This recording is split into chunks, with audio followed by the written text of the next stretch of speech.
Hello বন্ধুরা, তোমরা কেমন আছো? আশা করি সকলেই ভালো আছো। আজ আমি নিউ রেসিপি নিয়ে এলাম, সয়াবিনের সাথে আলু পটল। চুলাতে কড়াই বসিয়ে রেখে দিয়েছি, তেল গরম হয়ে গিয়েছে। সয়াবিনকে হলুদ দিয়ে মেখে রেখে দিয়েছিলাম। এবারে সয়াবিন কড়াইয়ে দিয়ে দিই। সয়াবিন ভাজা হয়ে গিয়েছে।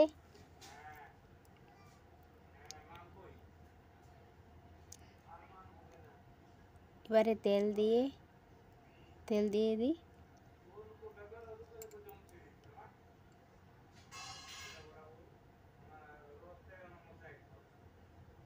তেজপাতা দিয়ে দিই, সাথে মশলা বাটা দিয়ে ভালোভাবে কষে নিই।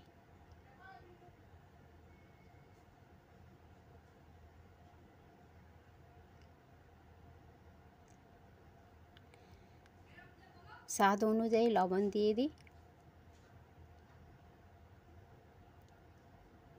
এবারে ভালোভাবে নেড়ে চেড়ে নিই, সাথে হলুদ দিয়ে ভালোভাবে নেড়ে চেড়ে নিই।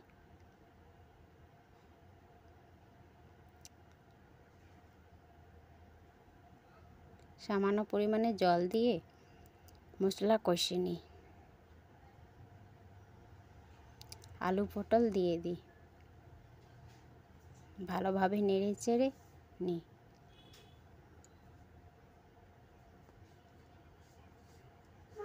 দুই সেকেন্ডের জন্য ঢেকে রেখে দিই।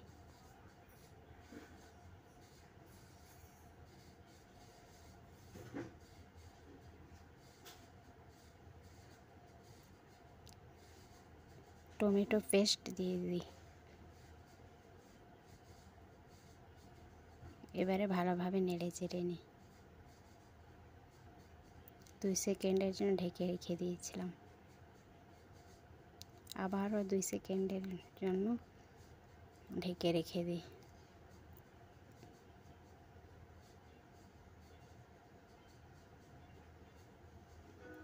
ভাজা সয়াবিন দিয়ে দিই, ভালোভাবে নেড়ে চেড়ে নিই।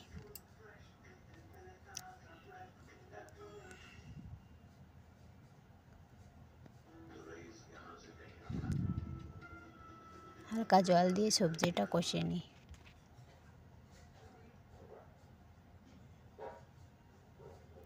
হয়ে গিয়েছে। এবারে ধনিয়া গুঁড়ো দিয়ে দিই, জিরে গুঁড়ো দিয়ে দিই, ভালোভাবে মিক্স করে নিই। হ্যালো বন্ধুরা, তোমাদেরকে কেমন লাগলো তোমরা কমেন্টে জানাও।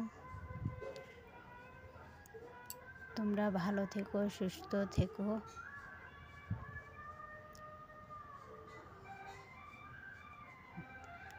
দেখা হবে নেক্সট ভিডিওতে। টাটা।